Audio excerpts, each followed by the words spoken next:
Bonjour, c'est Sylvain du blog courircommeumpro.fr. Bienvenue dans cette nouvelle vidéo dans laquelle je vais vous parler du syndrome de l'essuie-glace.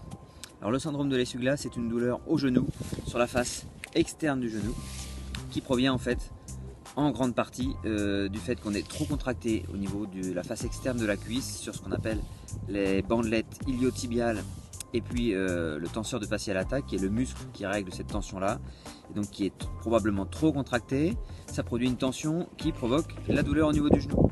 C'est aussi provoqué par une charge d'entraînement qui est inadaptée. On a introduit des côtes dans l'entraînement, on a augmenté le volume d'entraînement et donc ça provoque ce syndrome, cette douleur qui nous empêche de continuer à nous entraîner correctement.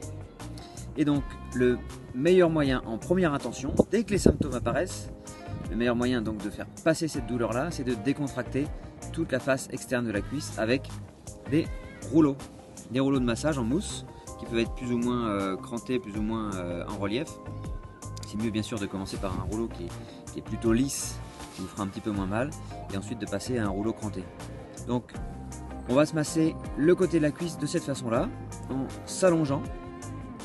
On règle la tension avec la jambe libre en la passant par-dessus et donc ça permet de régler la pression qu'on va exercer sur la cuisse. Et puis on roule délicatement du milieu de la cuisse jusqu'en haut de la cuisse en évitant soigneusement les parties douloureuses, c'est-à-dire les parties qui sont à proximité du genou.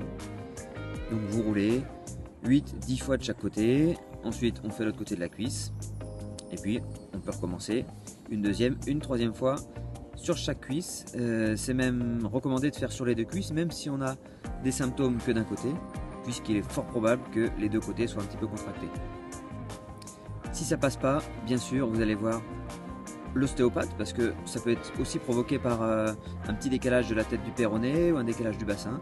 Et puis si ça passe pas au bout de 10-15 jours, vous allez voir votre médecin qui vous orientera, qui fera de l'imagerie pour éviter des gags et des symptômes qui proviendraient d'autres choses. J'espère que cette courte vidéo va vous aider à vous débarrasser de ce fameux syndrome de l'essuie-glace. N'hésitez pas à aller sur le blog, je vais vous mettre l'adresse dessous où je consacre un article à ce syndrome. Et comme d'habitude, vous mettez un j'aime, vous partagez la vidéo et puis on se retrouve bientôt dans une nouvelle vidéo et un nouvel article sur le blog courircommeumpro.fr. À très bientôt.